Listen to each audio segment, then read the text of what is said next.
Hello, everybody, and welcome back to Campfire Stories RPG.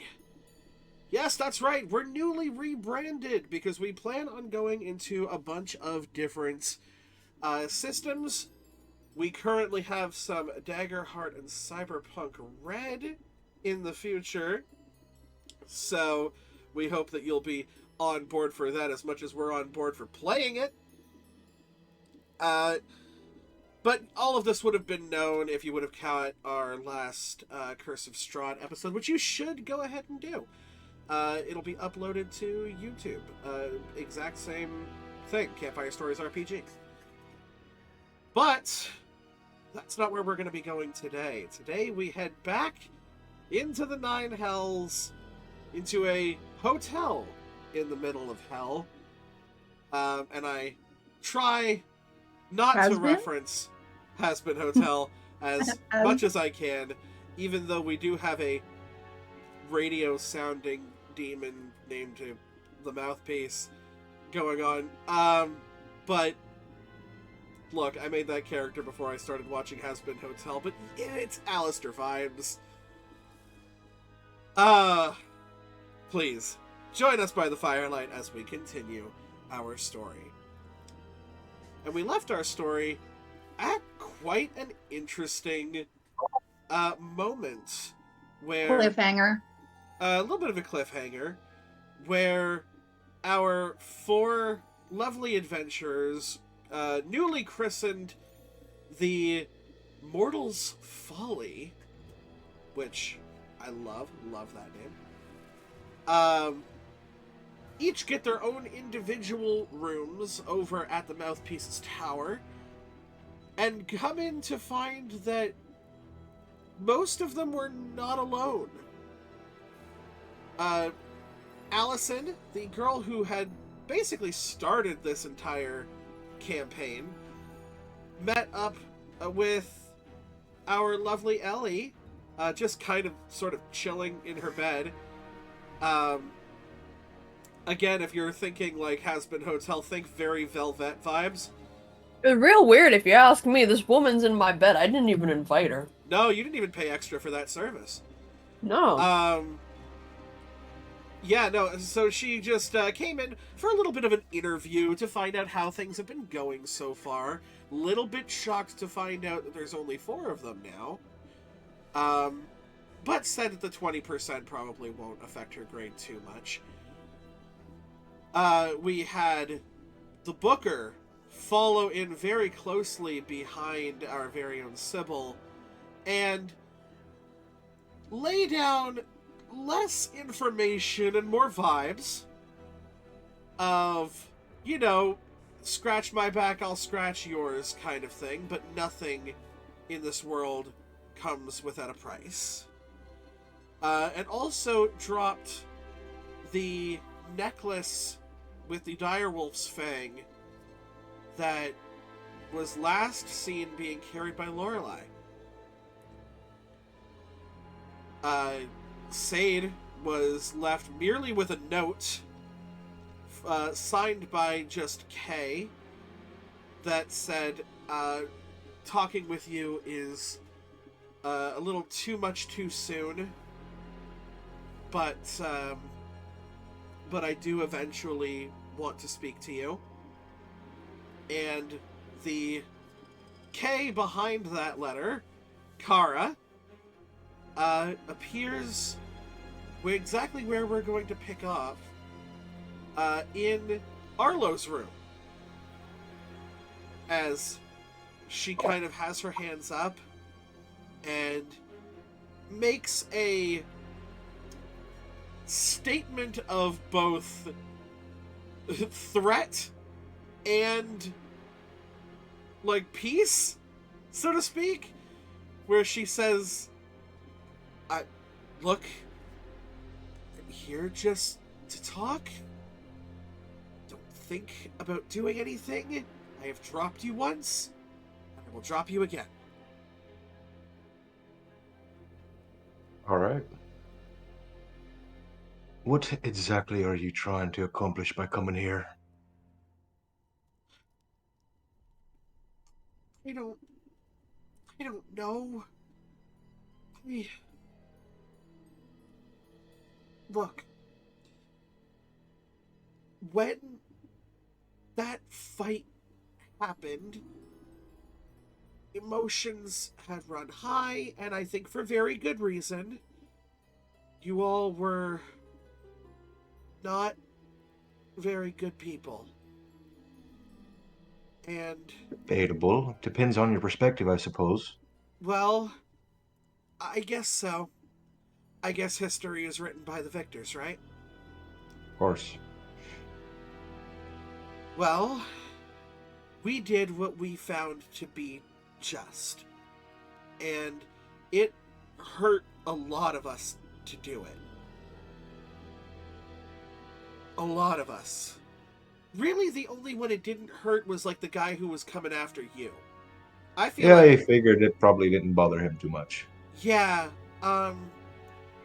Wolfsbane, he didn't seem like he had a very, like, intimate connection with you so much as, like, you apparently, like, beat his ass to death in front of his family? It was a poor set of circumstances, to say the least. Sometimes you lose control, Things happen that we regret, but apparently regretting something doesn't save your life, so here we are. Well, I mean, you look better than the last time we saw you. I'm sure. The funny thing about that is I don't remember seeing any of you. I have no memory of any of the circumstances really leading to where we are now. Yeah, um, I actually, I knew that prior to, us talking. Did, did Sade tell you anything about her talking to me? Did say tell me about that. I don't think you did. See, had like said a lot, but kept a lot closed off. So, because it was very traumatic and spooky. It was basically like a big old nightmare that she wasn't sure if it was real or not. And let me look back at my notes and see what I believe you remember. mentioned it as, like, a really weird dream. Yeah.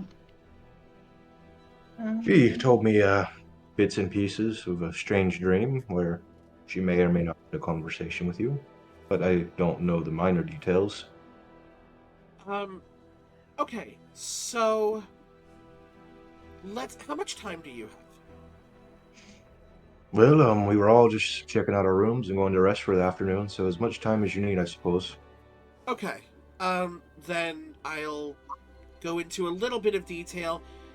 My party knows we're here, but is giving me a certain amount of time before they, you know, bust the doors down, essentially. Um, they only have a certain amount of sending that they can use for me. Not a lot of spellcasters, and I'm one of them, so...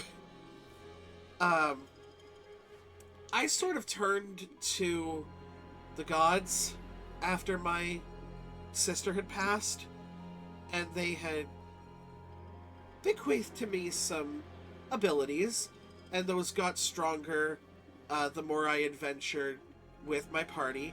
I learned how to be able to speak with dead,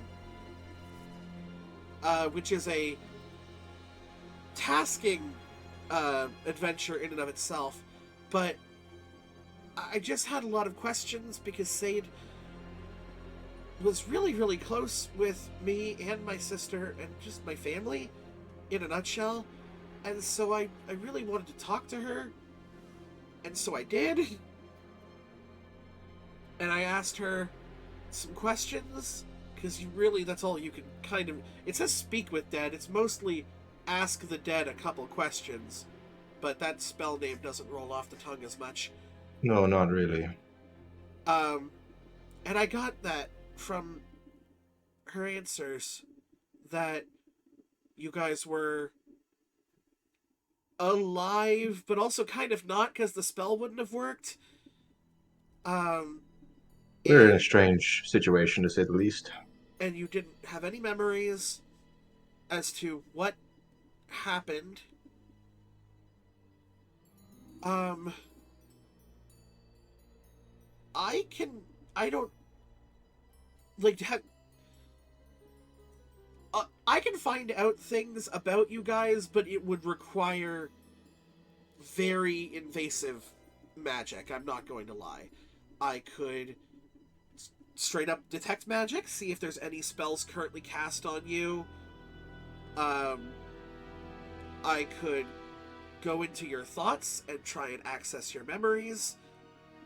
Can I make an insight check on her in general, just to see if this is like, if she's trying to pull something from me she needs to know, or if she's genuinely trying to help? Yeah, sure. You go ahead and insight versus her either persuasion or deception. All right, -3. Let's go. That's a 4 -3 for a 1. You get the feeling that, like, both could be true. It's really hard to, like, read this girl because she seems very frantic right now. She doesn't She's on really a look deadline. you in the eye very often. And you are a kind of mistrusting person by trade. So,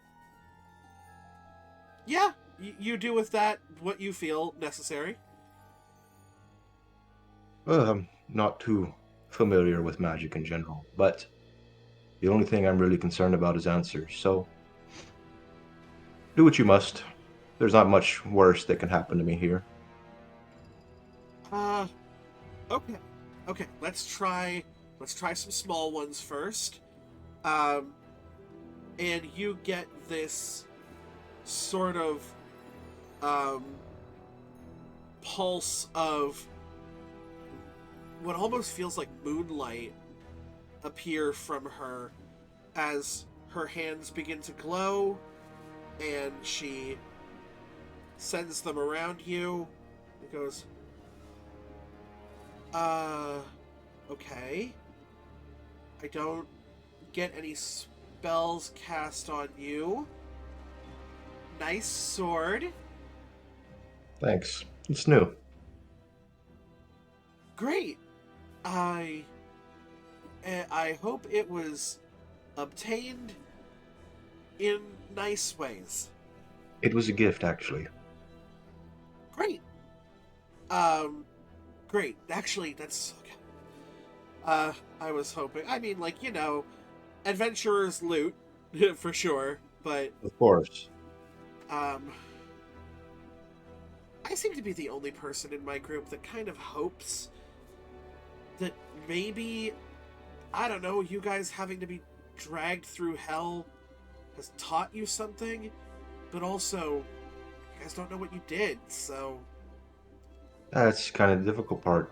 Where I last remember, and I'm getting fragments almost every night at this point, is I was simply a man forced into a lifestyle he didn't ask for, doing what he had to do to survive, but seems you had a different viewpoint. Well, Wolfsbane was essentially after you, for his own reasons. He talked to us about that after he was resurrected. I can't blame him. Yeah, there's nothing to say on that accord, really. I fucked up. Yeah, it happens, and I suppose you got the consequences for your fuck up. Typically, when you kill people, they stay dead.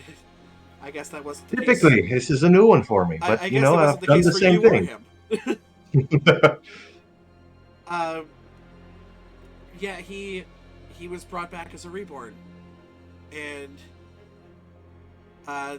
you know, he's a little bit different, a little bit paler, but I mean, he's a good-hearted dude. He means well, a little temperamental, but it is what it is. Not the brightest from what I remember, but it's not necessarily important right now. Okay, let's... I'm gonna go for Detect Thoughts. You are gonna feel me attempt to probe deeper into your mind. Is there anything that, like, do you want me to try and reach in and find a memory that is being blocked off, or do you want me to make something clearer? There's two things, really. I'd like to know what kind of monster I became after my memory falls off. What pulled me down this path and how far did I go? And I'd also like to know what happened to my family, what happened to the Wayward. Okay. Okay. Let's see what I can do. She is going to cast Detect Thoughts. Let's start off with this. What are Arlo's surface thoughts right now? A lot of confusion at the very forefront because upon laying eyes on them, it was immediately this sense of rage, of like revenge.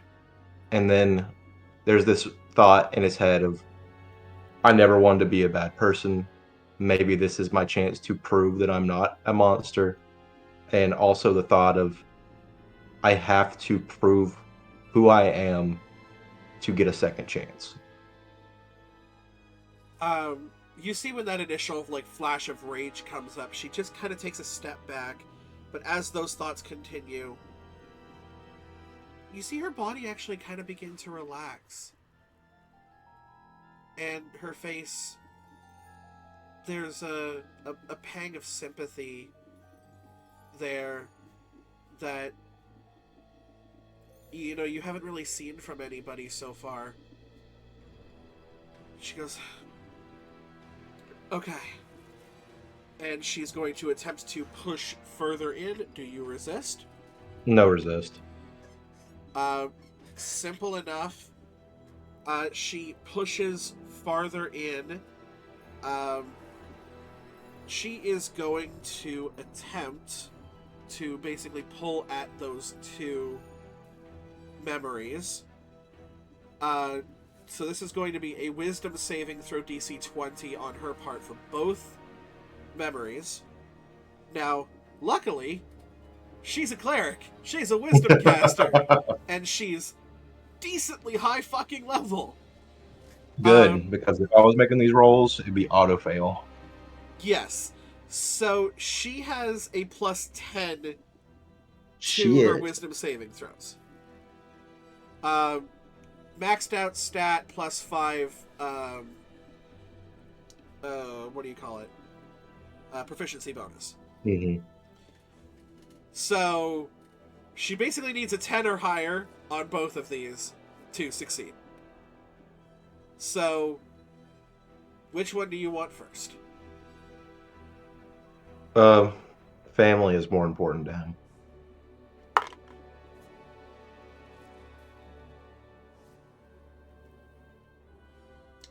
We'll get to that second roll in a second. Okay. I was going to roll both at the same time, but here on the Campfire Stories, you gotta honor a nat 20. Yes! Let's go! And she notices that there's people that mean a lot to you. And she reaches for that.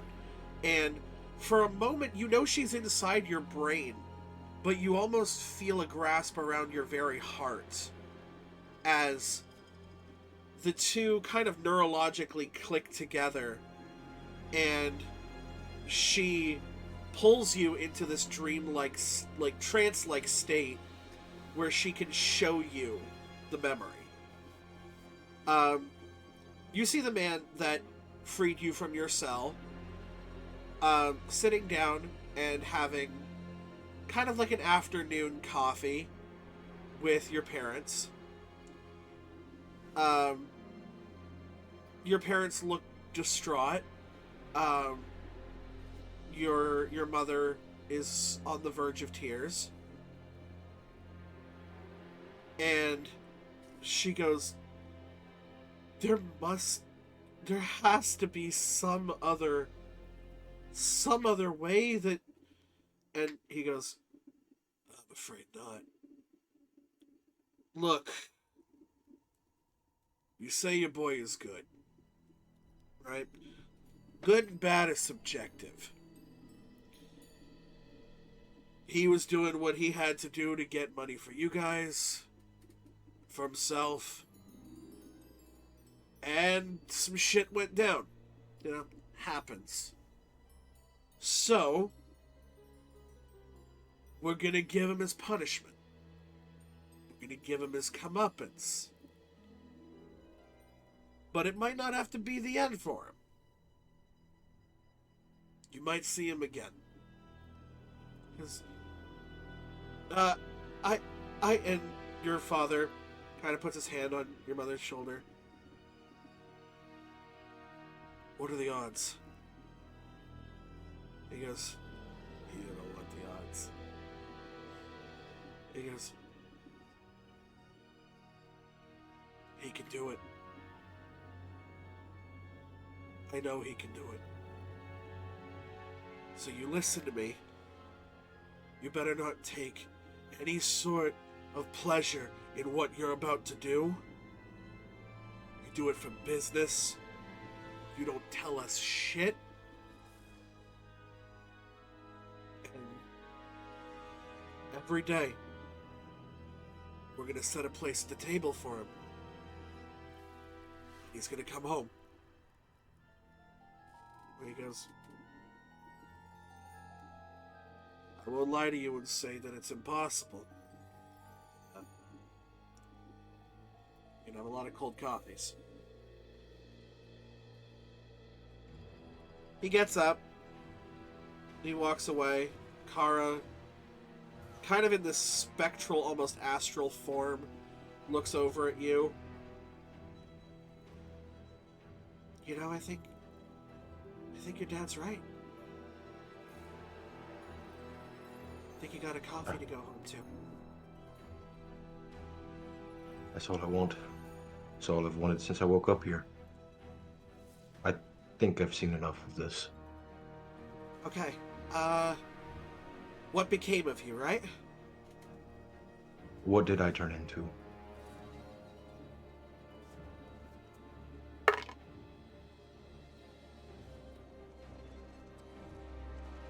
She attempts to reach for a memory that, once again, very much a memory that was dormant and you haven't had access to.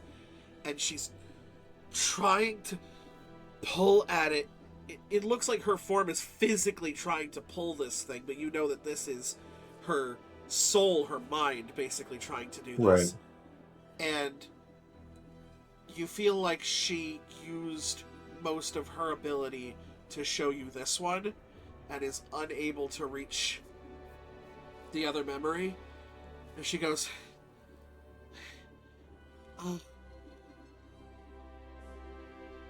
sorry. Don't apologize. You know, sometimes we get signs from the gods. I'm not much of a believer myself, but I do believe that there's certain things that are best left unknown. The gods have their own agendas, for sure. Not even clerics like myself will be the ones to tell you. The gods are always watching and they're always rooting for you. They're not.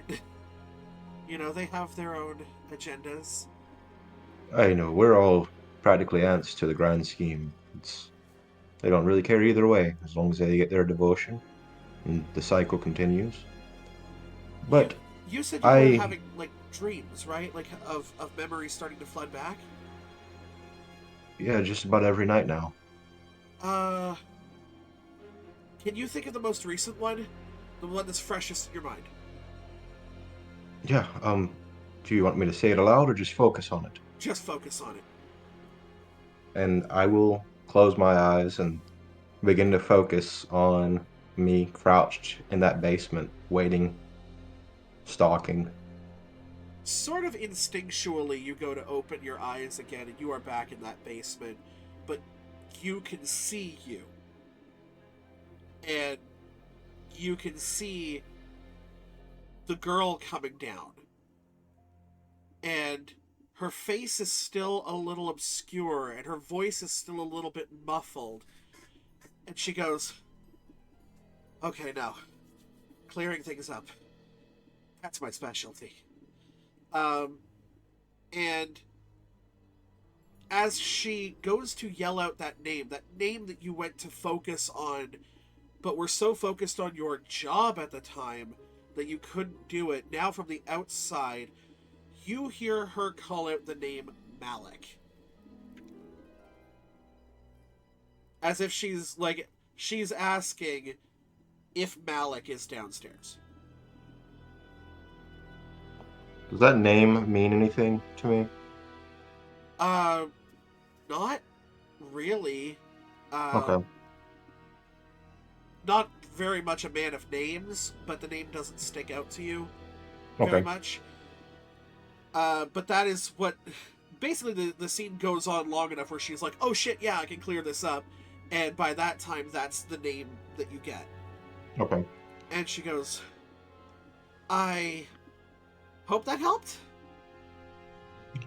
It's something. It's It's something. Okay. Back out. And she kind of just like flicks you in the forehead, and you guys find yourselves like snapped back out. Sorry. I wish I could say that was the weirdest shit I've been experiencing, but yeah. Yeah, I have a thing. Apparently I flick people back out of their minds when I go in. My wife is constantly pissed off at me for doing it, and I love it. It teases the hell out of her. Yeah, so that was a lot. It indeed was a lot. But Useful and comforting, I suppose, somewhat. I'm glad. And I'm comforted too. I think that you guys are doing well. All of you are still alive and good? As far as I know, we've lost contact with one of our people, but hopefully they'll come back around. I mean, you can say the name. We all know everybody who's in your group. Lorelei. Oh. Okay.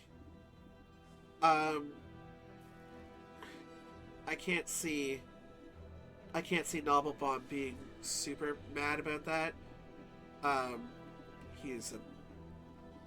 Again, he means well, a little nose in the air for me, but can you just tell... I left a note for Sade. I don't think I'm emotionally ready to talk to her just yet.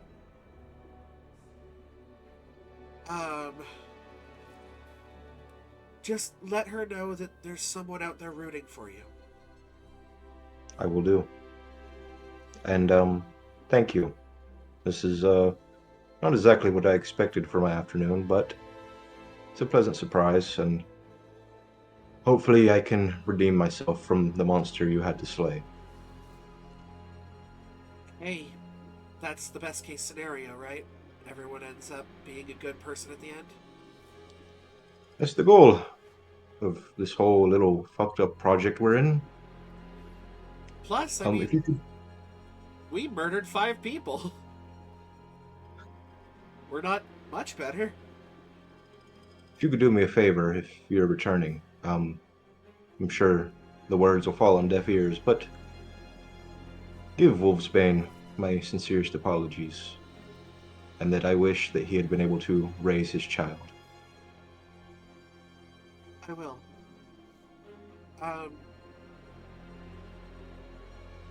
Here.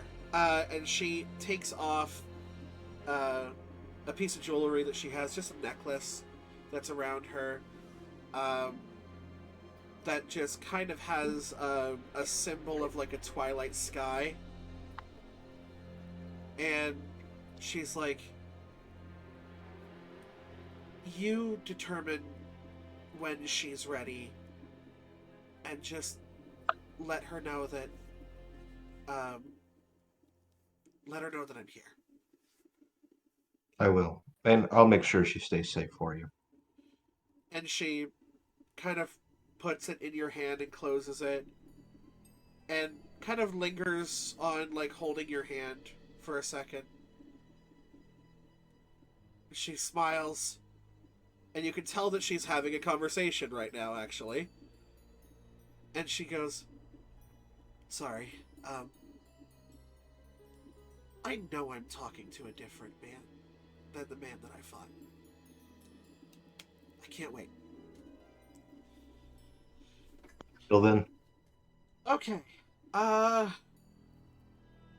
the fuck does this work again? And she just kind of sits back, takes a tuning fork out of her pocket, and is like, okay.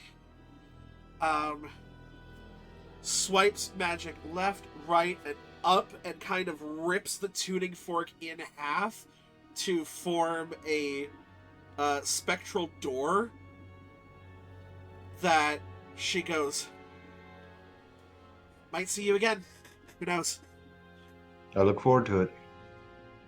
She steps through, completely disappears. You see a hand reach through, grab the segments of fork that, like, forms themselves back together, reaches through, and the portal disappears. I'm going to try, with my very low IQ, to take note of everything she just did, just in case it ever comes up again. Sure, give me an Arcana check. Oh, man who does not deal with spells at all. That's a 6 minus 1 for a 5. Damn, dude, some spell shit just happened. Why'd she have a fork? There was a fucking weird, like, almost like instrumental tuning fork that was a part of it. You definitely caught that. Other than that, you have no idea the words she said or the hand motions. You were like, this all just sounded like fucking another language to you. Oh, I guess she was late for dinner. Yeah, I'm gonna go ahead and say with a roll of 5, you don't know the difference between a dinner fork and a tuning fork. Perfect. So you're just like, oh, I guess she was hungry. I don't fucking know. Anything else before you bed down for the night? I'm gonna sit down on the bedside and, like, kind of just thumb over this piece of jewelry with the moon on it, and just kind of see if there's any kind of feeling similar to what the sword gives me. Go ahead and give me another Arcana check. Fuck. 17 minus 1 for a 16. That's not bad. To go along with that, give me a religion check. 17. Not bad at all. So she mentioned that she was a cleric. You got a big sprig of, like, mortal plane moonlight from her. This has a night sky, like a twilight night sky going across it. You assume that this is somehow related to her religion. Specific gods aren't coming up, but you're like, this is either symbolic or it's something to say that, like, there is a presence with you that you can trust. Okay. After that, I'll probably just take the sword out, kind of look over it for a little bit, make a little prayer. Essentially, just Arlo doesn't really know how to pray or have any type of religious connections, but he is searching for a new path, like some sort of guidance to any god that will listen to him. Give me one more religion check, my friend. That is another 17, actually. This dice is way better than the other one. Every candle in your room blows out. you are in unnaturally pitch dark blackness as you sort of reach out for this entity. And you hear a strong, feminine voice reach out to you. Wandering child,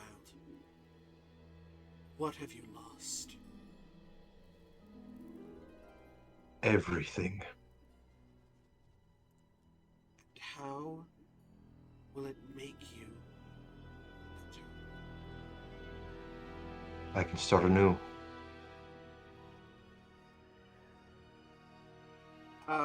You feel the darkness not as not as an unknown, not the same darkness that you felt in the cell when you woke up that day, but instead kind of like a hug. Start anew. And your vision starts to kind of clear up just a little bit. Please mark down on your sheet that you have 10 feet of dark vision. All right. She goes, Very well. I will be your And eyes, finally, and you will be my sword. As you wish. The candles flutter to life once again, as if being lit by an unseen force. And you know that there's someone listening. And with that, I'm finally going to bed down for the night. And I'm going to kind of wrap up the amulet in some cloth and just tuck it in a drawer in the room for right now. Perfect.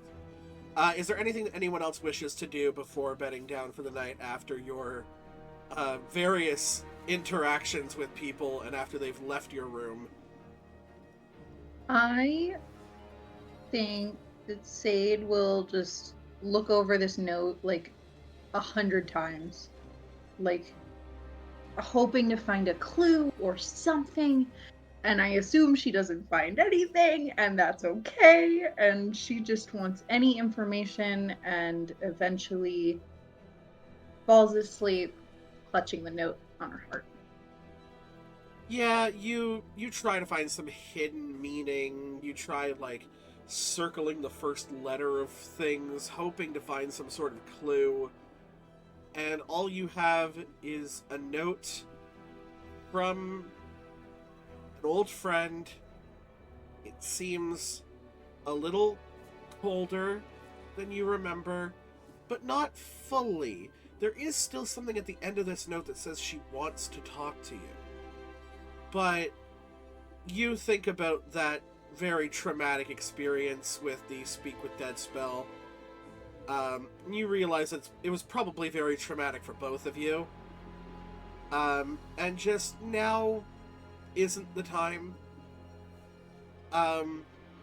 You figure if you ever got the ability to talk with her, that wouldn't be a bad thing. She just kind of assumes at this point she's the only way to do this. And so she's the only way to do this, like to communicate with you. Oh, yeah, it's like a one-way to... Yeah.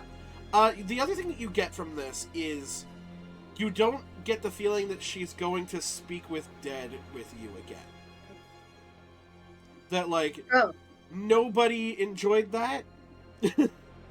Yeah, that's fair. So she's going to talk with... She left you a physical note, which means she or some sort of messenger had to have physically been there. Mm-hmm. Right. So you get the feeling that she could do that, or at the very least somebody can. Mm-hmm. Yeah. All these things are kind of going through her head, and she just is thinking about it as much as she can. She was finally feeling some sense of peace, and then, like, as we came up upon this hotel, finding this note kind of threw her for a loop again. And yeah, now they're gonna go back they're gonna fall asleep with the fucking note in their hands, and You clutch the note that's what we do. a mite harder than you think you do, and you fall asleep. And when you eventually wake up, your hand will probably be slightly asleep because of how much you've been gripping. But- It's sore. You know, it is what it is. Ellie or Sybil? Oh. Go for it. You're pointing down, which I'm pretty sure is going to make absolutely no sense to anybody watching. Danny, go! Ellie probably after the talk with Allison would think of going to, like, inform everybody about what time of day is it? It's night. Is it nighttime? It's right about now? it's about nighttime, yeah. It's closer to like 10, 11 o'clock. So she would probably think to go and inform everybody, but then she's just so tired. She hasn't had to sleep in so fucking long. Leave her on fucking beds. That's She's got huge for us. her own bed. She's got her own room that she hasn't had in fucking years. She That also she'll needs to sleep. A Yeah, level like of she like has fatigue felt- and tiredness that you haven't felt in forever sets upon you in your new form. Is there, can I say that there's like, you know how there's little window seats? Oh And yeah, like, absolutely. She's not gonna be used to a bed. So she's gonna go and like bring a blanket and some pillows to the window seat and just fall asleep, like in front of the moonlight. Just kind of thinking over to herself everything that Allison had told her. Yeah, for sure. You kind of cozy up in a still a little bit more of a defiance, this like, well, I'm not gonna sleep in your bed. I'm gonna make my own bed. I'm over here. But your body just sort of eventually succumbs to an exhaustion you don't know how to deal with. So your body takes over for you and decides, I know how we're gonna deal with it. We're gonna shut down. And I also forget, in your previous form, did you have to eat? No. Cool. We'll tackle that the next day. She didn't have to eat, but she still would eat. Okay. Just not as much as... She probably wouldn't eat as much as a normal person would. Your eating is more social than hunger-based. Yeah. Yeah. Once again, we'll deal with that in the morning time. But you kind of just feel that moonlight. It takes a little bit longer because the days are a little bit longer in the Nine Hells for the moonlight to come out, but when it does, just kind of hits your face, and that glow would normally keep somebody up, and for you, it just you just feel your whole body give out. Sybil. Oh, Hello there.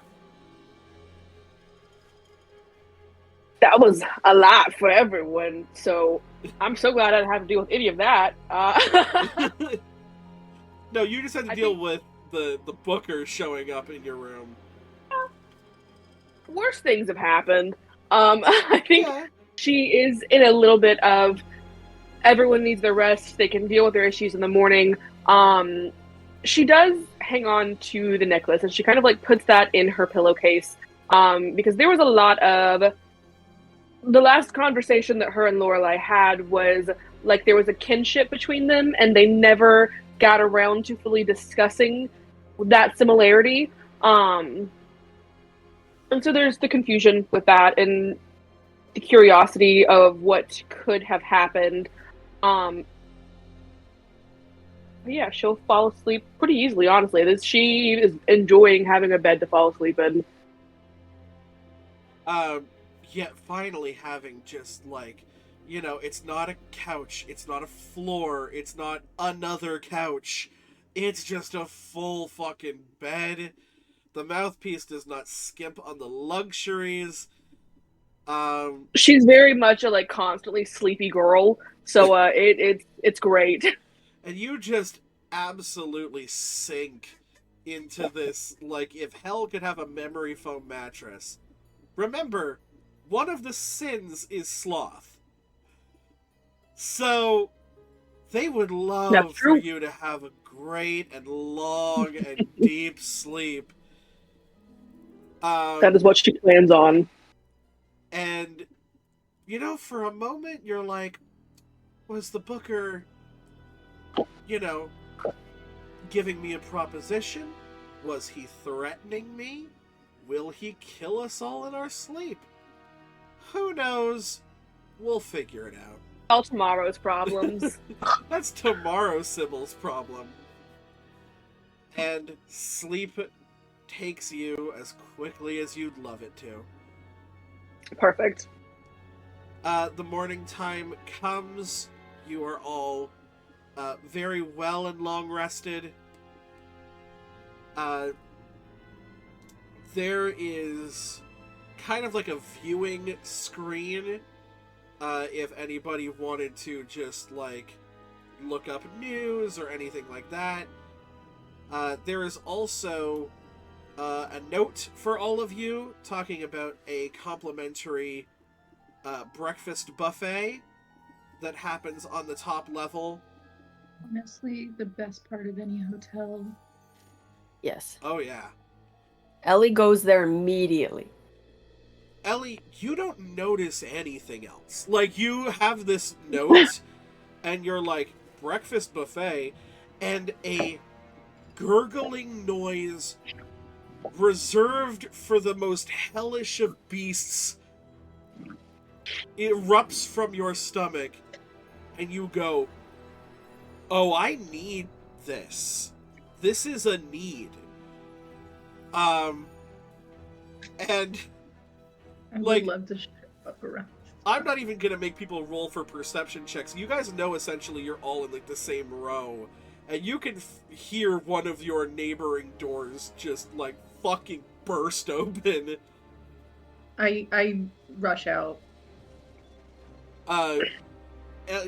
You only notice Ellie walking with purpose to the stairs. You good? Remembering it's morning. Ellie, no, I'm like starting to run. I'm going to breakfast. Oh, okay. I mean, I'm hungry too. Gosh. You good? Anything you guys wish to do before going to breakfast? No, I think Sybil is just the last to join the group. You all get up, and there are like 7 different tables layered with various forms of breakfasts, steak, eggs, from... You don't ask what the creatures are that laid these or created this meat, because you haven't assume asked that they're much. not cattle or poultry. But there are eggs. Oh, There are meat. There are meat. There is meat. Sweets of like piled high stacks of pancakes and waffles. Syrups. Oh, hell yeah. Syrups that seem to drip in like suspended time. That is how thick they are. why? Ellie's about to get a tummy ache. Ellie is Oh, about to you already very have much the make tummy herself ache. sick. Somebody please stop her. I think that Sade will be on like, are you good? Are you good? What is happening? I have not eaten anything in so long. Okay, first of all, why? I haven't had to. We've been. Is this what? I think it occurred when I'm gonna look around. I think it occurred when I got the wings. Okay, did you? I mean, I noticed that you eat a lot less than all of us, but you just didn't need to eat. That's a conversation for a different time. Okay. I probably got like 6 pancakes on my plate. All right. You've got like 6 pancakes on a steak. Yeah. Ellie, can you do me a favor and roll a stealth check for me? I'd like to see how softly you talked about those wings. Stealth. Red Bull. It gives you wings. Oh no. I got a 9. Oh goodness. It's because they're my glittery dice and I haven't used them in a while. Oh, yep, they were mad at you. They were mad. Okay. Oh, fuck. You guys fill your plates with whatever. You have a designated seat for you labeled as the Mortal's Folly. Oh, that's cool. Mostly because everybody is kind of sitting together. You see various kind of forms of demons on like on like a couple of sets of tables.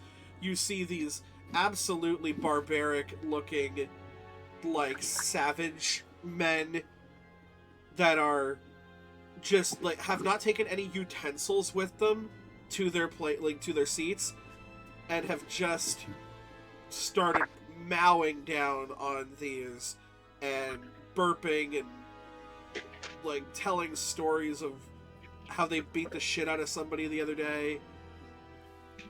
Respectable.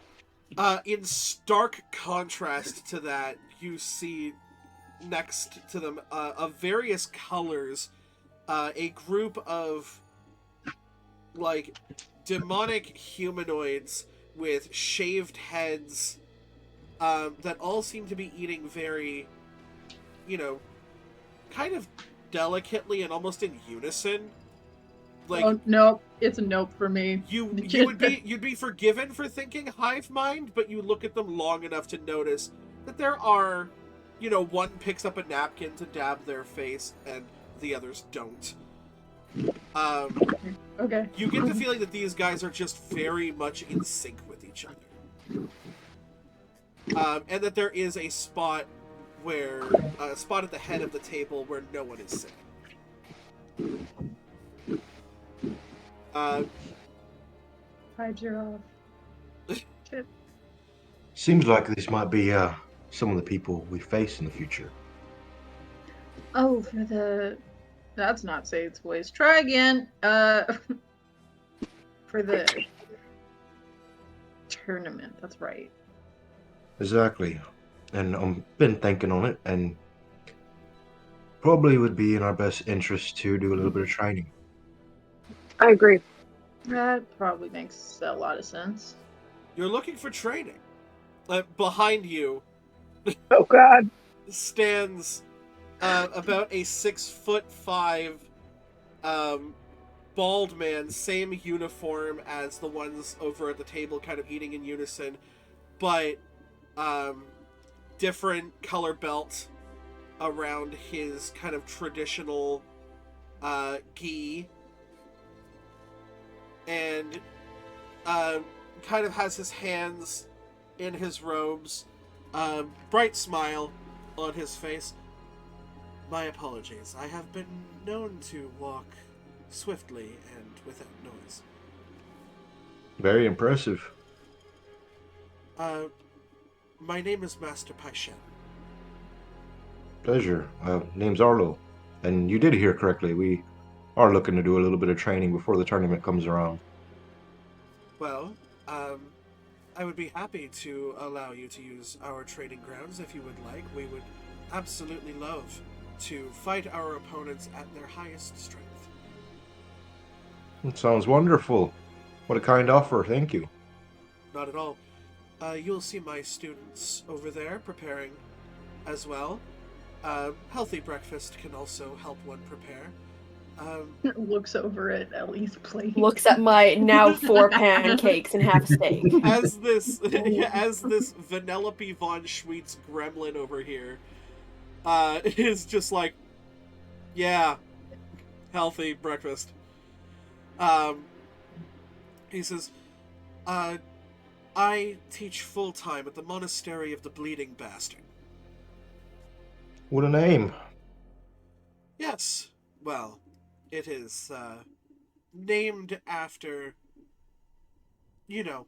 what happens when the tenets of our monastery are not met. We are Understandable. vicious, and we are to the point, to the death. However, Mhm. we always give a chance to back out of the fight and surrender. Very noble of you. It seems your students are very disciplined as well. Oh, they must. These are the ones that survived. Right. Whereabouts would we find this training ground? Just at your monastery? Yes, the monastery is about um, a couple miles east of the gate to the second layer. Very well. If I can drag these friends of mine away from the breakfast bar, we'll be there for too long. I look forward to having you at our place. Thank you very much. You kind of look back to get the reactions of your friends, and when you do, he is already seated at the table. Holy shit! Did you see him move? Fucking quick. Yeah, I don't think we can exactly get that far and back in time for the tournament. We're not Sure we that could. fast. We don't know where the gate to the second layer is, let alone just a couple miles east. So you do know where the gate to the second layer is. It is at Oh. the city is on an incline, and the Yeah, I was gate pretty sure we saw it. is at the top of the incline. It was what was fucked by Rosamund's people to let demons in instead. Okay. What it is Gotcha. supposed to be is the gate to Dees, which is the second layer of the Nine Hells, and the forerunner in D&D for the Dees nuts jokes. So we see you in the chats, we see you in the comments. Just have fun.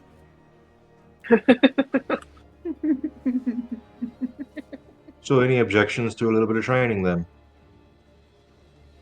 I mean, we could always see if the mouthpiece has a designated training area. That's That fair. is true. Also, A few people to test our metal against, depending. Training sounds great, but is anyone else exhausted? That's great. I'm all right. I was so hungry that it woke me up. So I am kind of Good to know. Training it is. I do think we all need to get somewhere more private, perhaps one of our rooms, and have a conversation. I think that would be great. I now only have Ellie, one pancake and a quarter of a steak. I'm so glad you let me know how much of that food that you had. Can I get a Constitution saving throw from you, please? I knew it. I was like, it's drinking, and now it's eating. 12. Nice. All right, interesting. So now we're going to make this a pure luck check. Oh, goodness. So I'm gonna roll this. Actually, I'm gonna roll a d6. These dice are really mad I haven't used them in so long. Use a different one. Ellie, I want you to tell me right now. Do you want evens or odds to be good? To be good? To be good. I want evens. To be good. Evens will be good. Okay. I think that was an odd. You are able very quickly to find a trash can Oh. before about half of your breakfast comes up. Oh. You are able to not damage any of the food, nor any of the mouthpieces decorations, nor get it on any of the people. Because So in other words, it could have been real bad. it could have been real bad. But of course, fights are not allowed to happen in the hotel. Doesn't mean they can't hate you. Doesn't mean Yeah. they can't hate you. Yeah. Like, consider yourself. Guys, over. I think Extra I life. ate too much. Sade's Yeah. patting on her back A good and lesson holding to her hair learn back. is you really can't eat enough to make up for lost time. Maybe tone it back a bit next time. I feel like that could have been something you told me halfway through. You You were see, enjoying yourself. Sometimes you have to learn lessons the hard way. exactly, you learned a strong lesson today. I didn't have to say anything to really teach you. You know what? That's fair. That's maybe they'll all take pity on me now, I doubt it. Also, that it's Yeah, or they'll underestimate me. good going down. That's more likely. You see that the monks kind of turn and like to see you, and there's a little bit of a a sympathy, but also mixed with like you Congrats. don't do that. And then the absolute like savage guys in the back are like, ah. Gained their So respect. you might have just kind of gained their respect. You just kind of hear him back, bit of a waste of steak, but fucking chicken pound down. I want to say while we were eating, Sybil doesn't use utensils. Like, she is also eating very animalistic. So, like, if it's we really only had like stews and things, and she will just kind of like slurp the bowl on that. But when it comes down to like the rest of this, hands first. Yeah, 100%. Your tables individually are self-cleaning, so the decorations are not. Fancy. But the you get the feeling that the mouthpiece is very high in the magic department. Yeah. And he likes his image. And speaking of the mouthpiece's image, Oh no. just as you guys are about to head out, a very large viewing screen appears in the center. You get the feeling that no matter what angle you look at this screen from, it's flat to your vision. And the mouthpiece appears on it, standing directly in the center of the street, saying, "Ladies, gentlemen, and others that simply cannot be categorized. The Streitgeist tournament is back!" A wide shot of the town, multiple fireworks. One of the airborne minions of just kind of the area gets pegged in the face by a firework. Because I didn't tell him it was a no-fly zone today. Oh shit! It was E-Talk. No! Let me tell you, you would not see E-Talk on a wide shot. My dude is tall. Dude No. is small. Tiny.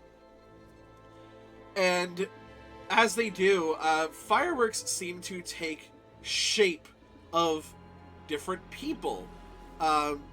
You see like a group shot of the barbarians with the caption of the Bleeding Knuckles fight pit. The Monastery of the Bleeding Bastard. A lot of bleeding in this place. There's a theme. And of course, you see the Mortal's Folly and what seems to be firework depictions of your various faces. I don't know how I feel about that. Well, we obviously like have that. the coolest name, so. My eyes look weird. Anyone else? So, are we getting the vibe that it's just the 3 groups in this tournament? Followed by, as well, there are others. I would say these are the ones of note to you. If you were watching Okay, an anime where there's a tournament arc, These are the There's- ones that are actually like stylized. yeah, these are the guys that are going to get their own episodes. Yeah, everyone else has like black hair, brown hair. These are like the hot pink mohawk. Absolutely. Bald. Oh, when I tell you that these Bleeding Knuckles guys are basically like if Mad Max were a kink group, like that's Fuck yeah. it's exactly what they are. There's a whole ass monastery. There is also as well Katya Nailo, who gets put up there representing Rosamund's coven. Is it just her by herself? It is just her. I think That's that's all they terrifying. need. Hold a roll. I mean, yeah, by far. That's just terrifying. Yep. That is, yeah. It's like you see everybody in like groups. Like here's a Yeah. massive group. Here's a slightly less massive group, but they are like a well-oiled machine. Here's this tiny group of adventurers. We have 4. One girl. One person. Yeah. Well, shit. When those fireworks end, if you stick around afterwards, you see that a second set of fireworks start up that start depicting past winners of the Strike Guy City tournament. Of note, Dekai Nailo shows up more than once, as well as a pair of armored feminine figures, faces covered, so you don't actually see. They don't have a picture of their faces. That you have heard, like, talk here and there of the Impossible Sisters. Tell me why that's giving me, you know, nothing but a it's giving me the girls in Monsters University. You know what I'm talking about? Never seen Monsters University. What? Okay, wait, no, I actually showed Caitlin and Josh Monsters University, so... Yeah. Just Josh. I had seen it. Oh, okay, good. Yeah. Then never mind. They're called the Pinks. Let me send you a picture. They're called the Pink what? The Pinks. The Pinks? Okay. Then all you would have had They're to tell me sorority. is, did I see Sorority. Grease? No, 'Cause no. It's the Pink Well- ladies. Very different. Very No. different. Yeah. Hold on. Wait. Let me show you. This is more like slightly goth. Oh, slightly goth. But Yeah. called the Pinks. You're like, okay, punk- there could be gothic Punk, I pink. guess. Yeah, but I want to see their like other forms. Hold on. Wait. Maybe I'm thinking of the other team. I don't remember. Um, I'm thinking of Hiss. Never mind. Ignore me. Yeah, you're yes. thinking of his. I was thinking of the Pinks for some reason.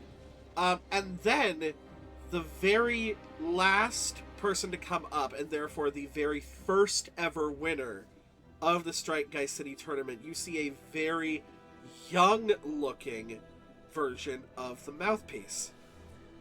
What? So it kind of went from newest to oldest wins, basically. Correct. Yes.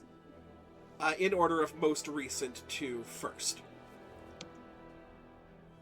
And you would see that the last ones to win were the Impossible Sisters. And that was This is 15 what years I- ago. Correct. Here, Kira. Here's a picture for you. Thank you for the picture. I definitely cannot look at because it will disrupt the stream.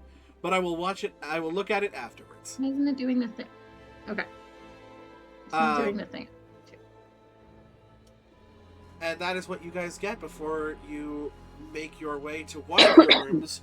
Which room? Because some of you left stuff behind. We can use my room. I'm gonna lead everyone in my room. Oh, no. All right. You see Sybil kind of throws out to use her room, but Arlo just kind of pushes everybody past it and is like, "You guys come party with me." Ellie's really sad that she threw up her breakfast, so she's just following everybody. I snatched a few pieces of sausage and like a pancake or two, and I like pocketed that for her to eat later. Oh, Ellie's not gonna want the pancake. Okay. Ellie will take You the don't sausage. want a pocket pancake? But she threw up her pancakes. She's I not feel gonna like want the the thing sausage- she. I'm never gonna I want feel like the pancakes sausage would be again. too greasy after you throw up, but I mean, maybe that's just me. But like, she's also not gonna want the thing that she threw up. Yeah, that's fair. You should have done scrambled eggs. She trauma There you go, hurled. that Yeah. too. Just a Pocket pocket eggs. full of scrambled eggs. Should have taken some fruit. I mean, you Yeah. guys could Some also just crackers. like take a plate. Yeah, that Yeah, works. Ellie Wait, grabs like a plate of like just I was a getting light food. breakfast. She grabs an Yeah. apple. I feel like you and Sade kind of collaborate because you need to get kind of opinions from people who Sade- have done this more often than you. Okay, so I you ask wanna Sade to you wanna hold the make plate. Okay, holding plate. You don't want to go. I know when my stomach hurts, I don't want anything that's like gonna upset it more. So, But what? Bread? But what would upset it more? yes, bread is gonna be great because that'll soak up anything you got. But you also have a lot of bread in your system, so No, it's how not about there anymore. fruits and veggies are always really safe. Fruit salad. Works perfect. Awesome. There's one of the monks appears kind of to the left of you, but you could see a little bit of him out of the peripheral kind of sliding up to the table. He still moves very quickly, and just goes, "You will want to avoid any citrus fruits, as the acid will burn the esophagus." Oh, He's oh right. thank you so much. Of course. I put those ones back. Yeah, you don't want oranges, blueberries, strawberries, melons. Those are All the good ones? Yeah, no, those are good to have. Those are the ones you can Oh. have. I thought you were saying Those that are I gotta put citrus. those back. No. Like You you, see- don't you want the see the man, grapefruit. Put that one back. You don't want the oranges. The man reaches forward and grabs one of the... It's like a whole cantaloupe. And you see him kind of like place his hands on it and just snap the thing perfectly in half. Oh, okay. Hands one half of it to you, Ellie, to put on your plate. Gives you a nod. Thanks. Hey, you want to hear a dumb joke? And is gone. Oh, Oh, okay, bye. Oh, you were saying that in character? Yeah. Sure. Why can't melons get married? Why is that? Because they can't elope. Huh. And he's gone. You can't tell if that wasn't funny or if that was his version of laughing. That's perfect. I'll take it.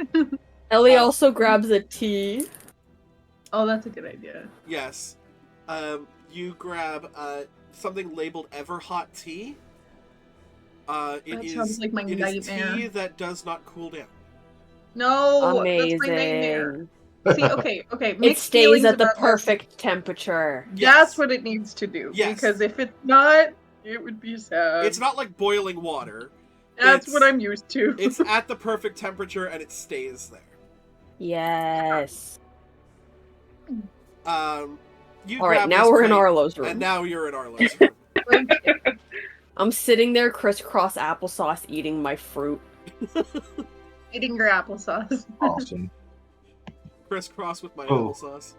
Crisscross with my applesauce. Sybil, you had something you need to talk about. Yeah, I think we might have some big problems very soon. Oh. We got to the hotel room, everyone went their own separate ways. Well, the booker met me in my room. He knows that Kara has been in contact with us, and he tried to see if I would tell him anything else. I didn't. I'm not going to. I don't trust him. But he knows, and he also gave me this. And I will produce Lorelai's necklace. Okay. He seemed like he knew what happened to her. Or Well, did he he happened feel to like her. sharing with the class? Because even we don't know what happened to her. If I had told him where Kara was, he might have told me. I didn't exactly have a bargaining chip to get anything else out of him. Hold on. Kara isn't with the group? Don't know, but I mean, she had speaked with dead you. I mean, he knows that she contacted us in some sense of the word. Did I know that was Speak with Dead? Had we talked about that? I think we Yeah. kind But of guessed. It's very specific. She had mentioned that she had 5 questions for you. Yeah. Yeah. So Okay. I probably brought that up. yeah, I would say you put 2 and 2 together, and at the very least got 3.5. It's about right. Yeah. Sade has 7 intelligence for the record.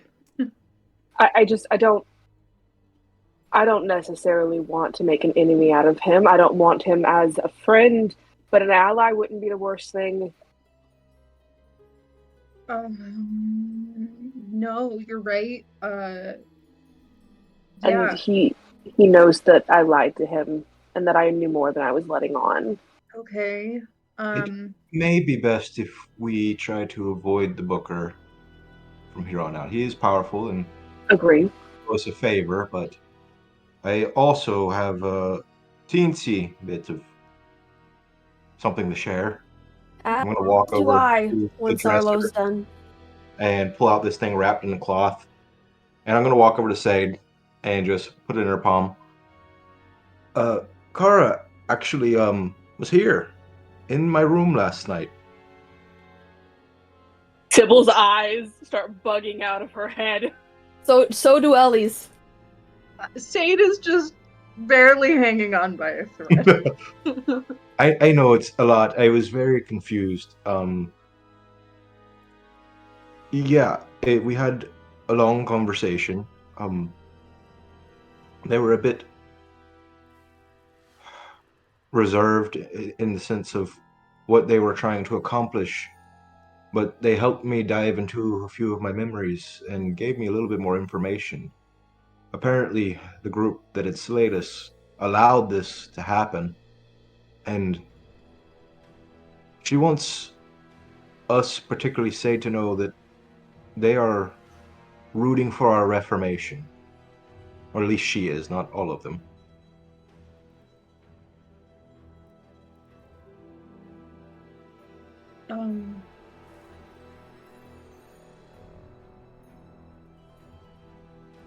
I'm gonna unwrap whatever the fuck is in my hand. You see the necklace that sort of depicts the twilight sky, but more than that, you feel and you hear a low hum of energy, magic, as if something trying to resist, and for a second you think it's the necklace. It's not. It's actually coming from another one of your pockets. Wait, what? It's you said it felt like something was trying to resist? Yeah, like an energy that was trying to resist. Like a magnet? Right. Okay. Like how you Like- could like- push the two together. Right. Yeah. But one doesn't want you to. Right. And that sort of negative resisting energy is not coming from the Mhm. necklace itself, but from Sure. something deeper into your pocket. Okay, I'm gonna reach into my pocket. And it doesn't take long to find that sort of resisting energy coming from the amulet of Asmodeus. Okay. Give me an Arcana check. Arcana or Religion? Trash and double trash, I'm pretty sure. Yeah. Is You there can ask any me to way look to into it. assist her? I would say that you guys see her doing this. Yeah, you could either assist her or make a check on your own. I'll make a check on my own. Because I rolled an 8. You just I got know that a- these two are fighting. I got a 25 Arcana. Okay, I got an unnatural 20 Arcana, but that's whatever. I read books. Both of those Arcana scores are very high. You feel like the Asmodeus energy that is there, that presence, really does not want to come into contact with this necklace. Specifically, Ellie, Everyone froze. you think that if it does, it may lose that connection to Asmodeus. Huh. Can I also make a religion check? Please do. 19. What are you specifically trying to find out? If I can, like, remember if there's any connection between the two deities. Because I know that the one's Asmodeus. Do I know who the deity is for this necklace? You do not recognize on this symbol to specifically be related to a deity. You would recognize this symbol as kind of a blanket symbol of Twilight Domain clerics. Okay. Would I know the relation between the two, if that makes sense? Well, the fact that one is resisting and one is not, it is not necessarily a relation between the two so much as Asmodeus doesn't want his shit fucked with. He wants to own everything. You're talking about the ultimate guardian of the Nine Hells. I think really what the gist of what's going on is if they're not the one that you got that Arlo just handed to you has the power to take away the power, so to speak, from the Asmodeus, like the amulet itself. To take away the influence, not the power. The influence of it. Did I look over at Arlo? Did she want me to? Is this like specifically something that she said? No, this is more of a so you can have a piece of her with you. She didn't give any intentions with it. Were you connected to the Twilight Domain before you got here? I mean, I don't think so. Seems like Kara must be. Unless she's trying to make me remember something about my past, but Kara did say that she had turned to the gods, so perhaps this is a symbol of her deity. Okay. Question for the DM. Upon that specific verbiage of that last one, like the influence of the Asmodeus symbol, can I make some sort of check to see if Sade has changed at all since she's picked up that amulet? Like if it has had some sort of external influence on her? Because I'm familiar with Asmodeus, and I know he's not exactly a good thing. He's a bad dude. With He bad is a bad tooth. dude. Yeah. I would say no check needed. You know, Okay. with magic items specifically, because you have a bit of a history with magic items, that you need to be attuned to them for them to have any effect on you. Even cursed items need to be attuned to for you to be cursed. Okay. That's cool. So Just wanna know because that. she is not attuned to this, it is just essentially an inert magic item in her pocket. Shit. Gotcha. I didn't even know it was a magic item. You've been carrying some shit around in your pocket this whole time? Hand it over. Let me see that. You feel that resistance that, much like a magnet, and you know, we've all done it as a kid, you could, if you tried, make them touch. Does Asmodeus amulet, Twilight amulet, does the Twilight cleric amulet feel like it wants to and this side is pushing away? Or is it really like they don't want to touch it all? It has no want. You do not get the Right. feeling that this symbol, you get the feeling that this is, you get the feeling that this is just that. It's a symbol, right? It is not a magic item in and of itself. And it is remaining neutral. It is specifically the amulet of Asmodeus that is repelling it from it. You have good Right. in one hand and you have absolute evil in one hand. Yeah. Got it. Sweet. Would you like to attempt to make these touch?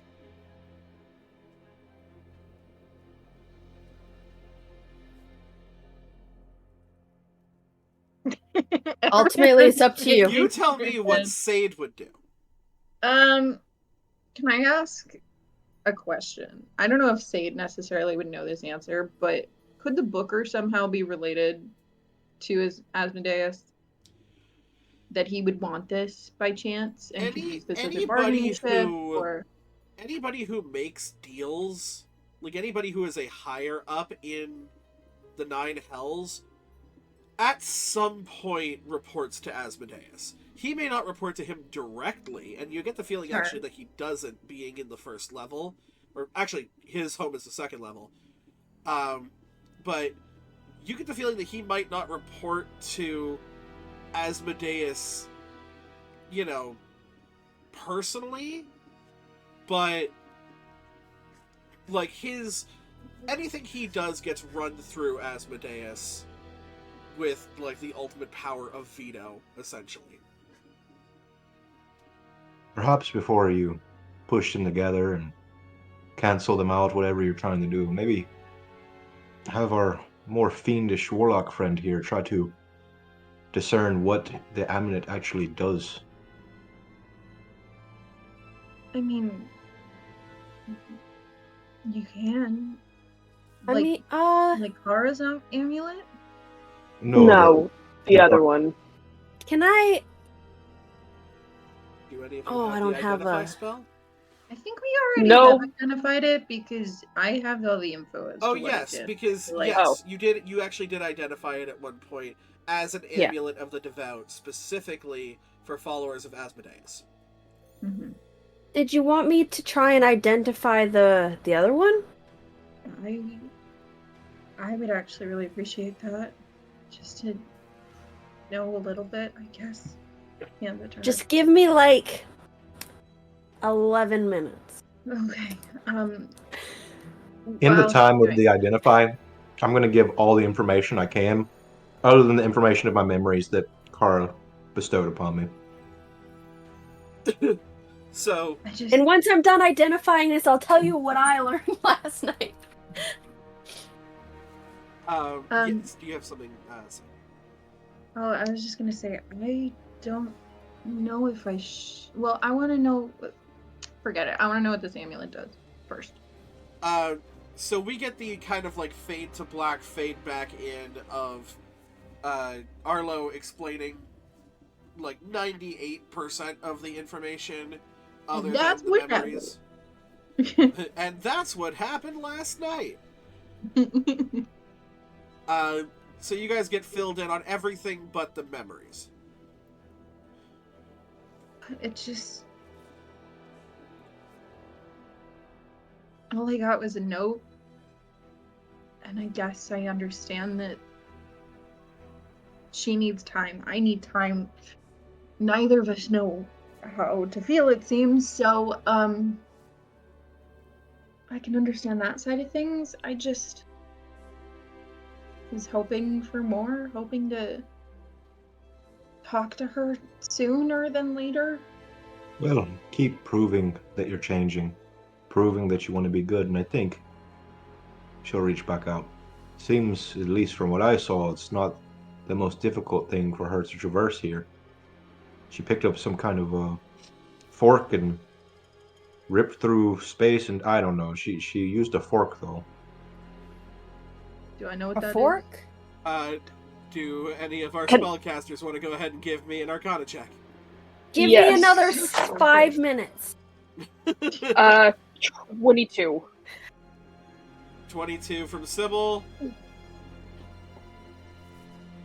I think she was late for dinner. Honestly, she A- seemed a- rather A prepared. tuning fork? A what? A tuning fork. Basically, something from the plane that you were trying to get in and out of. So essentially, it was from here. She somehow got it in her realm and used it to get here and back. Could have been. What do you mean could have been? That literally is exactly what it sounds like, Arlo. Look, I am no caster. I am just telling you what I saw. You would didn't also How see many a know, dinner points did you fork. have? you would also know with a 22 that she would need something attuned to the Nine Hells to get to the Nine Hells. she would Yes. also then need something attuned to the material plane to get back To to, get the material back. plane. So Get that's it the one she used to get back. attuned. You should have snatched it from her, honestly. Well, I was trying to be pleasant. A crazy idea. Okay. I mean, We need as much power in this tournament as we can get, right? Correct. That amulet is going unused. yeah. What if I tried to discuss some things with Asmodeus and see if it could help? I mean, honestly, He's very much he's a devil, but by the rules. I mean, deals are deals, things of that nature. Do you think you'll even be on his radar? Is this amulet a way to communicate, or is it just something that empowers people? Wouldn't hurt to try, I guess. And aren't you already in some sort of deal?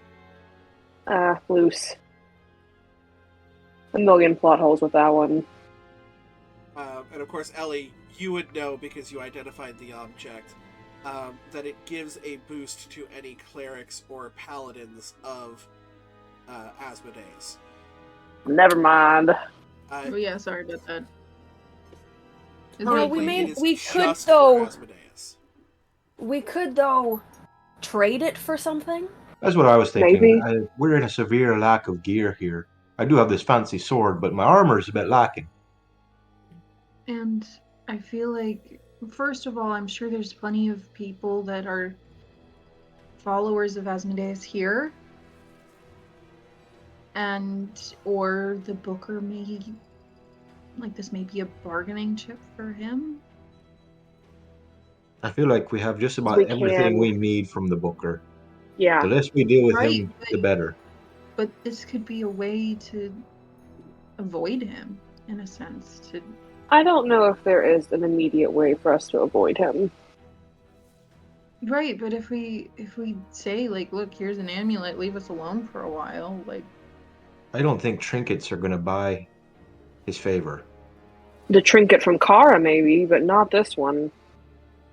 You also... you see her kind of clutch it. Oh wait, I Give don't me have give me another 2 minutes. I will say that the identify spell is resolved. I ritually casted. You did ritually cast You it. can tell. We knew. I Thanks. need spell slots. I only got 3. Kind of your own little viewing screen comes into your peripheral vision that nobody else can see but you. That depicts this as a gold necklace. I kind of So figured it's that it was just just a a regular trinket. fucking necklace. This is a very pretty necklace. Otherwise, it is a mundane item. But it has the power to neutralize some shit. That's a fancy ass gold necklace. It's just So- the symbology Really? of it. It's kind of like Yeah. when you pick up a crucifix towards a vampire type of situation. Like, It's crucifix like holy holds no symbol. power. Oh. Yeah. Okay. It could mean something for the person, like a cleric could cast their spells through it, but it's not innately magical. Sentimental. Especially because when it comes to clerical and like paladin's oath based things, the symbology can lay within it its own power. It basically is your way of banishing Asmodeus from this item. And go ahead, anybody that wants to could make another Arcana check. Wait Okay. a minute. If we just banish 19. Asmodeus from this amulet, Maybe. is this just a fancy ass fucking necklace that has powers now? Sade, can you go Maybe, ahead and give me that's that a- Arcana check with advantage, please? That's a 19. Or Sybil. Now, if we could turn it into a normal An eight. Amulet of amulet the Vow. it'd be worth keeping. That would be clutch, yeah. So that currently the highest is Sybil with a 19. Sade, what did you get? An 8. She has a -2 to Arcana. You start throwing out these possibilities, and you're like, nah, I would probably just shatter the item wide open. You like, Sybil, you hear her mention right? that out loud, and you're like, What does it hurt to try? I guess nothing, right? I mean, if it breaks, then that's a different story, but If it breaks, we lose something that we were never going to be able to use anyway. I mean, what are the chances of this necklace breaking a magic item, right? Magic items can only be destroyed. It's really hard to destroy magic items. Like Right. extremely difficult. I Do say it. go for it. Do it. okay, I'm gonna get you to give me a Not- spell probably a attack strength. roll. Oh, just kidding. Even better. Okay. Wish me luck, friends. I shouldn't have rolled with that die. That was a 10.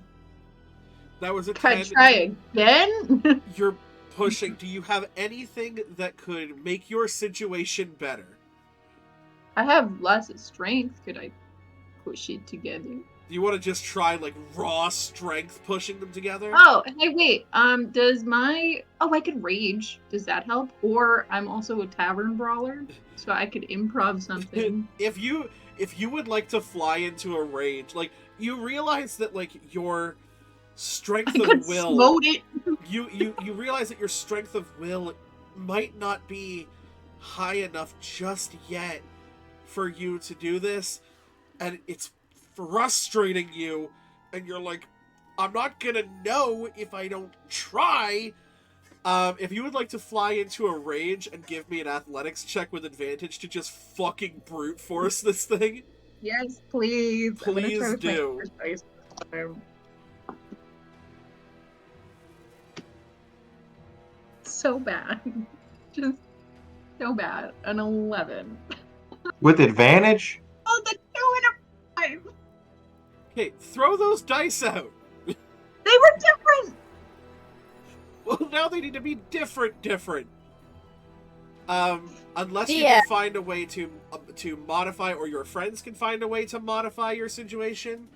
Would you allow me to cast Adine's Furious Fist on her? Isn't that just a damage dealing spell? It's a damage No, dealing, my- but my hope is that because it It's deals fine. force damage, that it could I can potentially smite it. just like force together. Does that make sense? Or no? You know what? You would risk damaging one or both of the items. Okay, then I won't.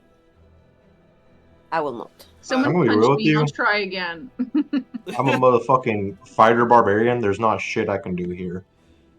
Yeah, you know, by the way, that your rage will drop if you have either not dealt damage or have been dealt damage. Oh, cool. Arlo, What did you please do? make an unarmed attack for me. What did you do to me? He's gonna punch just you in the punched you. face. Oh, yeah. I said that. He's like on your side. He's like, well. come on, you can do this. 18. It's... Cool, I'm gonna need you to roll for damage.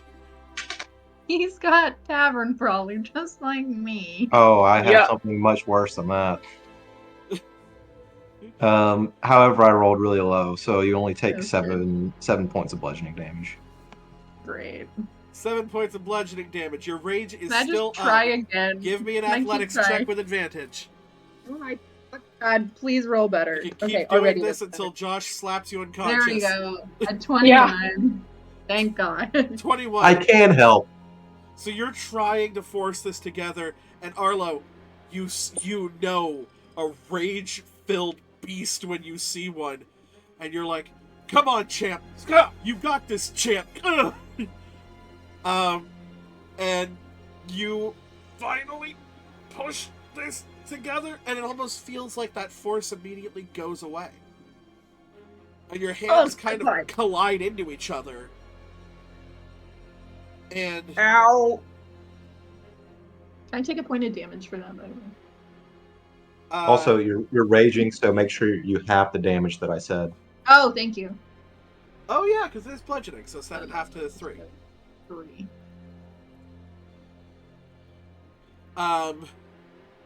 And you sit there, no more resistance.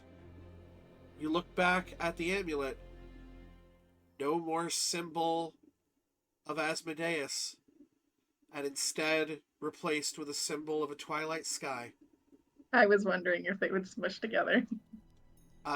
The symbol of the twilight sky is gone from the necklace. It is now just kind of an inert blank pendant. Well- Smoosh. I did a smoosh. We have nowhere to go. Why don't you go ahead and try to focus on it? See if you can make a connection. You know, And I mean, while you do wanna- that, I can relay the information I learned last night. I actually would like to do this more in private, so I can wait. I can do that later. All right, Ellie, you had something to say. You've been Yeah, trying to all say right, it for a minute fellas. now. 11. Spit it out, but not like So before. guys, I get into my room last night. Who's on my bed? Allison. What the fuck? Yeah, that's what I said. What Okay. I learned is this isn't the first time we've been here. What do is you the mean third, by that? This Excuse is the me? third time we've done this before. The third? Yes. Have we failed every time? Yes. Oh, we suck. Oh. We barely suck. I asked how far we've gotten in the past, and she said 2 of us made it to the tournament. The last tournament was 15 years ago. Which two, out of curiosity? That she didn't say. Hold on. You should have hold on. pressed. Even if this tournament was 15 years ago, you're telling me that the armory knew us, or at least 2 of us, and didn't That's- say anything? That's what I'm thinking, is that if we've been here before, there should have been people that recognized us. I would Right, like Even if Or- it's been 15 minutes. I would like all 4 of you to make history Roseman. checks. Roseman, for instance. History? Yes. Ooh, I got a dirty 20. 17. I got a natural 1. Damn. And Sybil? 17. 17. I'm gonna go in a very specific order here. Okay. We'll start off with Sade at a natural 1. I just did initiative with it. Nobody seems to have recognized your guys' faces or names or anything like that. Your names never changed. So you're like, I don't know, maybe Allison's just kind of bullshitting.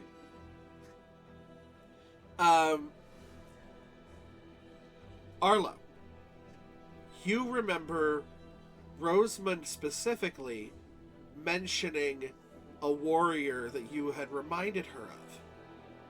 Oh, fuck. Oh, shit. Ellie, Well, you remember the armory speaking of a past apprentice he had that you reminded him of.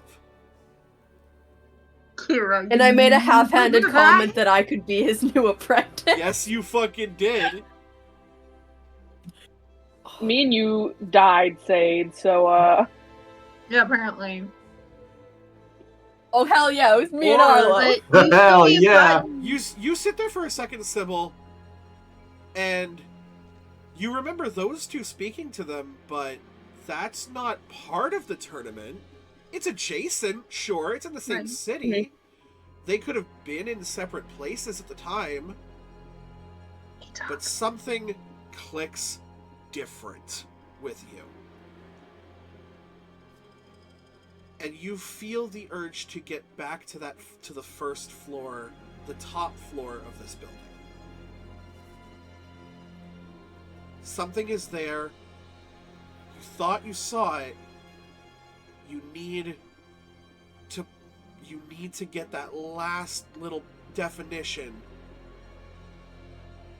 to Just confirm get up. it. I just get up and start walking. I'll be back. I follow her. What? I don't want. Okay. we None got of us are being alone, no matter how safe this place is. Oh, okay. I will just. Arlo, let's go. Come on. All right. You continue walking. You're beelining it up the stairs. You need to see that recording again. you need to see that commercial again. So much so that your head is down, you're focused, and you nearly run headfirst into the chest of the mouthpiece himself. He goes, Sorry. "My dear, what has you so distressed?" I left something at breakfast. I just need to run up and get it. Are you sure? Is there something I can help you with? Oh, no, it's totally fine. It's handled. Thank you, though. Well, very well. You just let me know if there's anything making your stay less comfortable. Thank you. And is there a training grounds in home? Like in... I mean, you could set something up in the basement, I guess, if you want. Don't All really right. use it. But it Thank would you. also be free That- reign to everybody else. Oh, yeah, of course. Perfect. Thank you. You beeline past. He kind of watches you guys go through. That still kind of Zoomies. grin on his face. And roll an insight check for me. I don't have the best wisdom. Hang on. Is it a minus? No. Okay, 18. Sort of a side wink of familiarity. Okay. And it's there. It's confirming it. You get to the top, and you kind of go to the screen, and you play it over again until you stop on a specific set of fireworks. Sybil, are you one of the weird sisters? No I faces. really hope so. No faces I shown, really fucking hope so. but the body shape matches perfectly to you. And then you look. You look at the body shape of Sade. No. Look at the body shape That's of why- Ellie. No. This is definitely a feminine form, But Lorelai. but Lorelai's, from what you remember, you would have been a dead ringer for the Impossible Sisters. I think Lorelai and I are the last winners. What if you if you guys won though, why are you back in the loop? Well, it's not about winning the tournament necessarily, right? It's about winning whatever the fuck Allison's game is. Right. The tournament isn't the end all be all. No.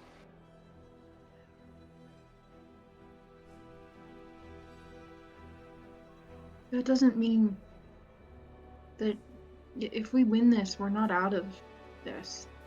I think I have big concerns with that. Is there anyone up here at this point? Cleanup crew, mostly. Okay. But like no one that I feel like would necessarily be like would care to overhear our conversation. Depends on what you're talking about. Maybe. Great. If it's Should like we go back personal drama downstairs? shit, they probably won't care. Uh-huh. Try not to talk about those wings too Yeah. loudly.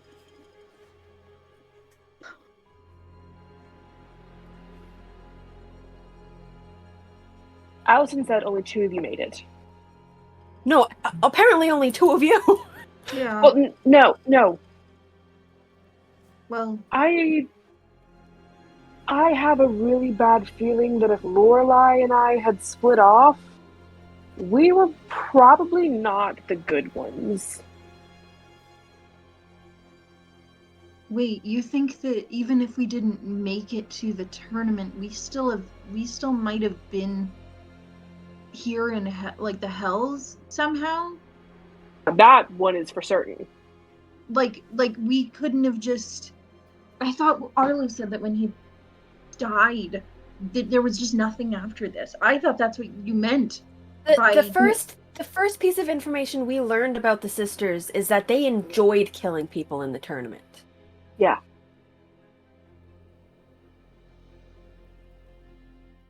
Okay. I think Maybe it Lorelai and wasn't. I had very similar upbringings, and we've never had a chance to fully discuss that as a team. Wait, you don't think You killed us? Not necessarily, no. That's not you what I'm getting at. hold More of, on. I'm just gonna say this and get this off my chest. Are you I guys had sisters? No, Oh. I had hags for mothers. I was raised by a coven of hags, and in the last conversation with Lorelai, she made a hint that she was also raised very similarly. Wait, so Hags are evil creatures. but I'm saying we could have given in to that nature. and you're sure you weren't sisters? Ellie, I'm positive. you have Lorelai's book. Yeah. No one here physically to stop you from reading it. What's to say? You go through it. The problem is, for the most part, you've been skipping to the front of these books to see what things were going on. Never really back. prying into the back of other people's stories. Lorelai's story is as follows. She wasn't originally in a family of hags. Her family was that of just a normal, like, mom and dad who were unable to conceive and made a deal with this hag for the ability to conceive. Rumpelstiltskin. Yes. Mm-hmm. With the caveat of when the daughter turns of age, will be given over to the hag. Why would anyone do that? TBH. Like, My you only raise my your kid until you're 6. my story is very similar, if we're being honest with each other. My parents could not conceive. They went to the hags for aid, and though they did not, my mother gave her eyesight to the hags. That being said, our village was small. They were starving. The town leaders knew of the hags and decided to hold a lottery. I was the child that the name was drawn to give to the hags. The only reason they didn't kill me is because they created me. They already had some sort of claim over me, so they raised me as one of them. Sybil, do you mention the names of the 3 hags? I assume you don't have those on you, but I do have the notes Sure. on me. Those being Cyric, Levana, and Portia. You, Ellie, read through Lorelai's story. Lorelai was only with 1 hag, not 3. But the name Levana sticks out to you. You look at the town that she was born in. Cross-reference it with Sybil's hometown. It's the same. Sybil doesn't have a similar story to Lorelai's. She has the exact same. This is a family that tried again to conceive. So you are fucking Made sisters! a deal a second time and gave birth to 2 impossible sisters. Oh my fucking god. Sybil, you know, I hate to break it to you. And I'll What relay the that. fuck did the booker do to her? Kira? More like Kira! What the fuck? I am the Booker, bitch! I think Sybil can't just cuss at gods right now, though. Listen, the one person making this story, fuck you! Fair So, enough. So, as Sade just keeps repeating, but like, what if your sisters, and you're And then Alexa cuts out. And then Alexa whoops. short-circuited. Fuck. Johnny Five is alive! I said, so as Sade is just like, but what if you are sisters? Just kind of not thinking about it. Sybil, you and Lorelai are sisters. But your parents tried again. I see.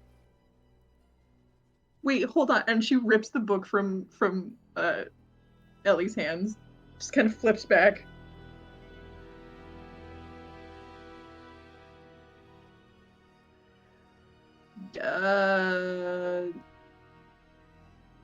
Yeah.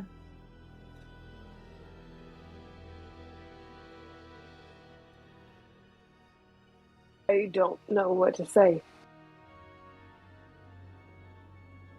You said that you both or no, I guess I would have known this. You both were strung up like the same way together when Allison started us off.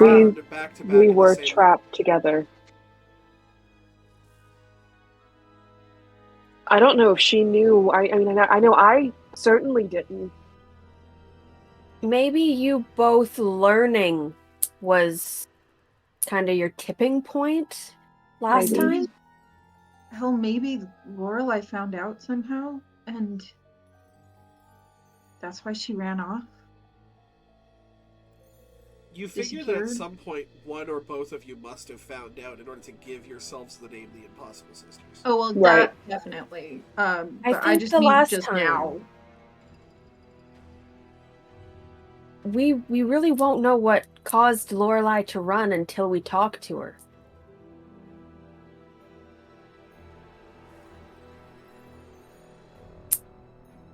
But I mean, in the book of Thomas, all he had said was that the hag's daughter burned down his village. I'm sorry, which one was it? Was it you or was it Lorelai? I thought Lorelai. I don't remember burning down a village, if that makes it feel any better. I mean, it could have. We've all lost our memories. That's true. But you're connected to like it's a Bible Book of Thomas. He probably would treat it as if it's the fucking Bible by the vibe. The vibe I'm getting from this douche. Chapter 5, verse 10, and then the hag bitch burned my fucking village down. The hell's up with that? But your thing, yours is Jade, though. Yeah.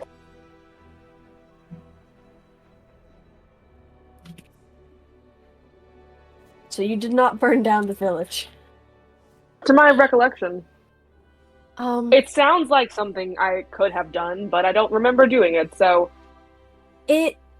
My guess, and I could be wrong, but my assumption as to what made you both turn evil 15 years ago was probably you both remembering and realizing what happened. And just wanting to let off some steam. Past that, if I were...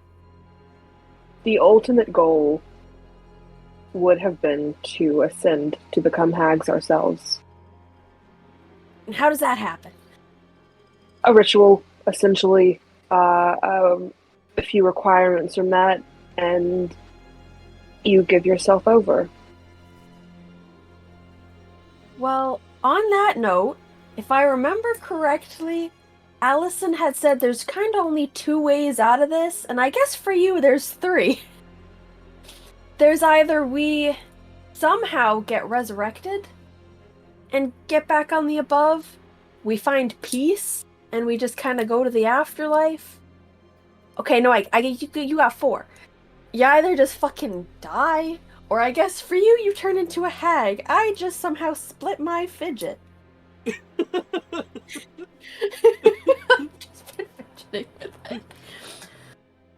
Very on brand for Ellie.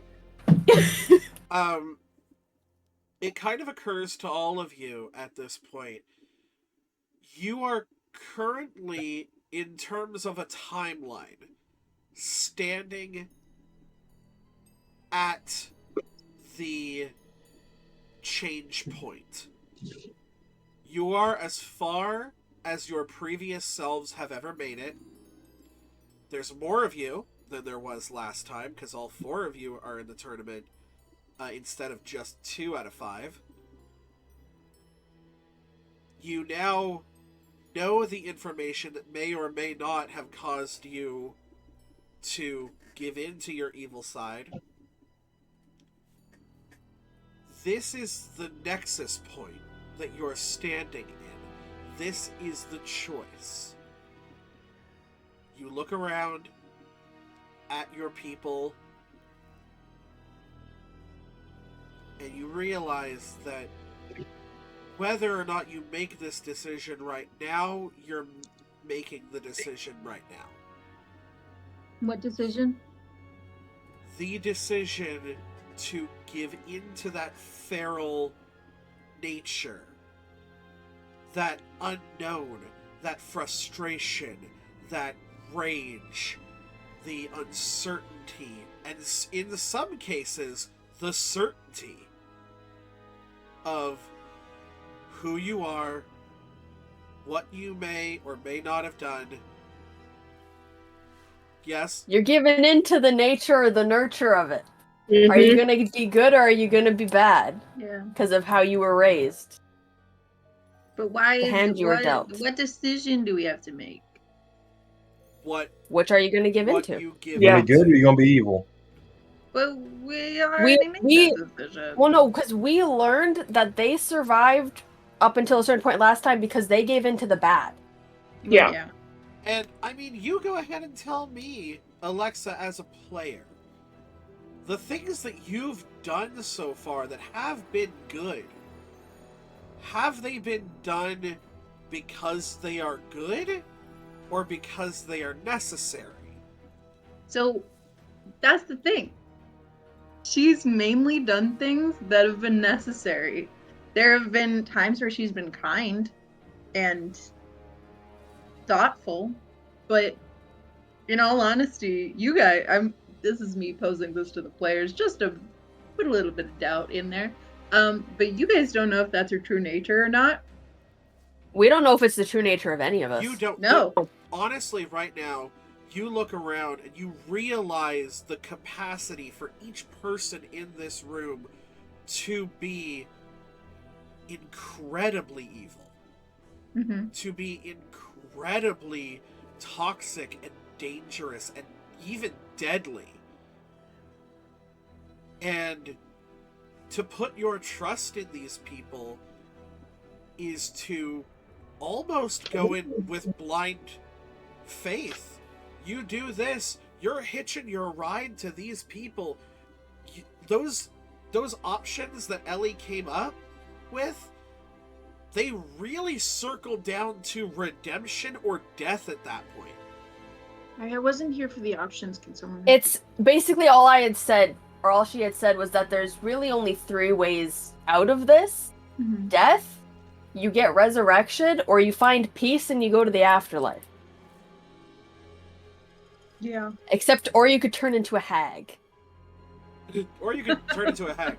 And really that third option is that is that evil option of, you guys could just live here. You could make this your new home. You could become a denizen of hell. And that will slowly but surely take you over until not only are you in hell, but hell's in you.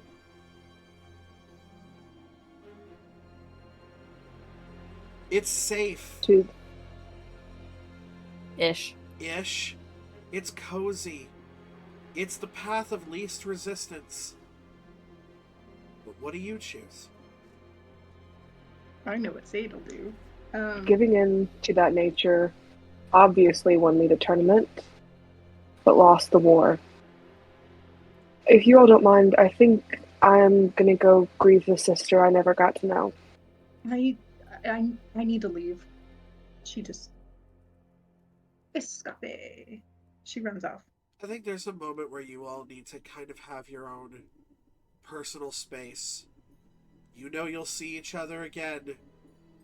Maybe what you'll do when you see each other again isn't on the forefront of your mind. But decisions will be made, souls will be searched, and in 1 week's time, you fight the Bleeding Knuckles fight pit. Either together as one, or divided as none. And that's where we're going to go ahead and end today's episode. Damn.